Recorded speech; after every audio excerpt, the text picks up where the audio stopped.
All right, so let's just look at a couple other little things here. Here's another view of that map that we just made. I was doing this one in AutoCAD here. So there's some more of those contours laid out and the two sidewalks, okay, and the track. Unfortunately, this thing's kind of long and thin, so it's hard to really zoom in on it close and look at features and label them very well because of the scale of the map, but that's the idea there. So you see that kind of that high ground on the north side that I had you survey the high point on up there, and then here's the sidewalk going up. All right, so common ways to get data. One is using a laser, and there's a lot of different kinds of lasers. I mean, we've got an EDM where you shoot the laser off a prism, but there's also scanning lasers that don't need a prism. They'll shoot out a whole lot of laser beams and get a whole bunch of bounce back. There are some survey companies that have these things. They're good for surveying things like walls or interior manufacturing facilities or something with a lot of detail on them. You get this huge point cloud you got to deal with. There's also something called LiDAR, which is basically a bouncing kind of radar that you'd fly over a site and bounce points off the ground and get this point cloud and then manipulate it and get a readout. There's also aerial photography too. Now, aerial photography is getting used more and more for contours and things like that on sites, so maybe that's worth just talking about a little bit. And on that handout I gave you, I've got just the steps involved with that, real abbreviated. I mean, this is not any sort of thorough coverage of this at all, but I just want to at least go over this briefly just so you understand it, because especially, again, if you're doing construction, this is often how they get the topo for your maps is with aerial photography. So what you do first is, again, it always starts with control. So you're going to go out there, you're going to set up control points. And you're going to get these for X, Y, and Z because you're making a topo map. So you want elevation too. So you set up panels that can be seen from the air on your control points. Okay, so you'd be doing something like that. And then, you know, it used to be it flew an airplane over the site, but nowadays they're using drones more too, okay? So you start off by having good solid control that you set on the ground and it is visible from the air. And then the site is flown and photographs are taken, and the photographs importantly overlap, and they want to pick up this control, and actually each photograph would want to pick up control. So what I'm doing here is a little bit inaccurate because each photograph should include control. So let's say we could take the photos like this. This might be a better way to illustrate it. But you do want to be sure that you're overlapping your photos, okay? That allows you to stitch them together into a total. Okay, so you're going to take photos like that, and then you're going to import it into software. And of course, all this stuff is software driven. All right, now if you pull that in, what you're going to do is combine the photographs. You stitch them together into one large photograph of the entire site, and then you take your control and match it to the photograph. All right. So what I'm going to want to do, I've got these control points, and you're not seeing any of this, are you?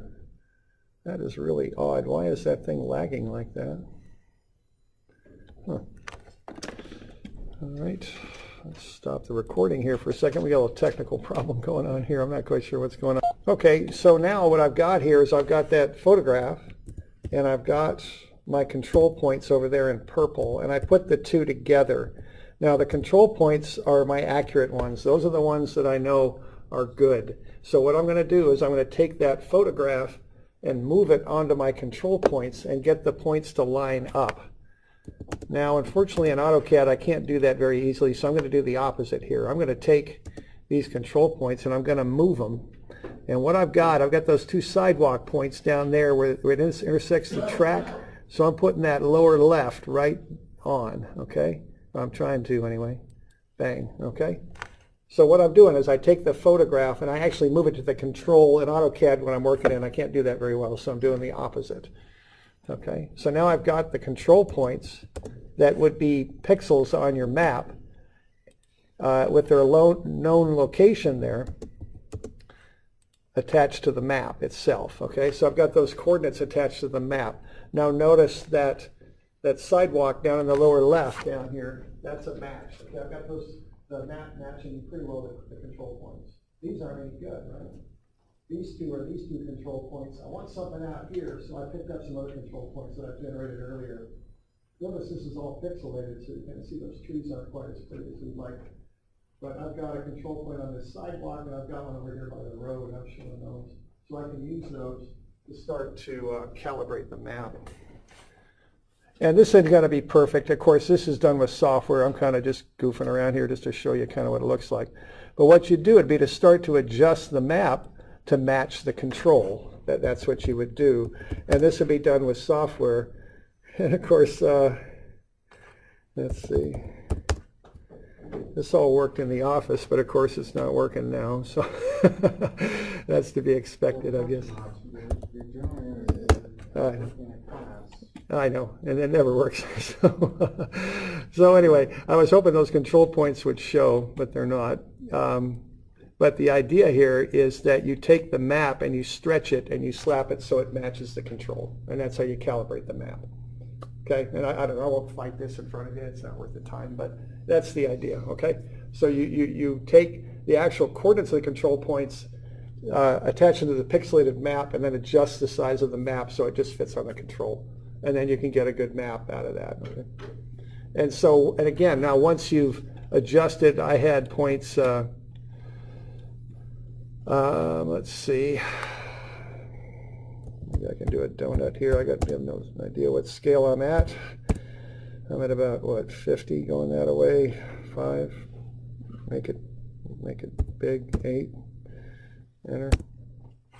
All right. Oh, there. Now they came back. Okay. So you see, I got kind of close. I'm not perfect there yet, but I'm getting there. And I don't know why that kind of popped back in, but there are my control points. I got to shrink it just a little bit more because these two are the sidewalk up here. I'm not going to mess with it though. Okay.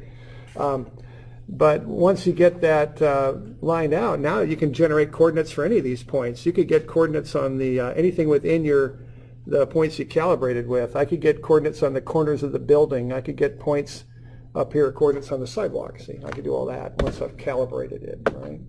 So that's the idea here with aerial surveying.